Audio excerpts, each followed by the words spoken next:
Cette arrestation qui risque d'envenimer les relations entre la Côte d'Ivoire et le Mali. Mamadou Awa Gassama, membre du Conseil national de transition au Mali, a été interpellé mardi après-midi à l'aéroport d'Abidjan alors qu'il était en transit, puis placé sous mandat de dépôt en cause des propos jugés hostiles au président ivoirien Alassane Ouattara. Makamara vous en dit plus. L'interpellation s'est déroulée en toute discrétion. Mamadou Awa Gassama a été débarqué de l'avion alors qu'il s'apprêtait à regagner Bamako après un bref séjour familial à Séguéla, dans le nord de la Côte d'Ivoire. Ce membre du Conseil national de transition, organe faisant office d'Assemblée nationale au Mali, est conduit à la direction de la surveillance du territoire pour une audition avant d'être quelques heures plus tard présenté à un juge d'instruction puis placé en garde à vue.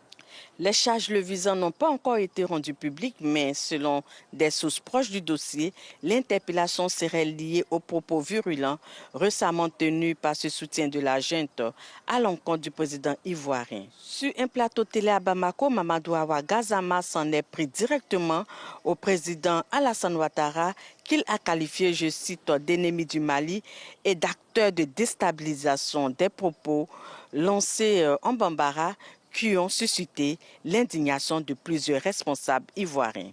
Selon des sources proches de l'enquête, Mamadou Awa Gassama pourrait être poursuivi pour offense au chef de l'État et tentative de déstabilisation des chefs d'accusation qui pourrait lui coûter jusqu'à 10 ans de prison ferme. Cette interpellation intervient dans un climat diplomatique toujours tendu entre Abidjan et Bamako, marqué notamment par l'affaire des 49 soldats ivoiriens arrêtés en 2022 au Mali.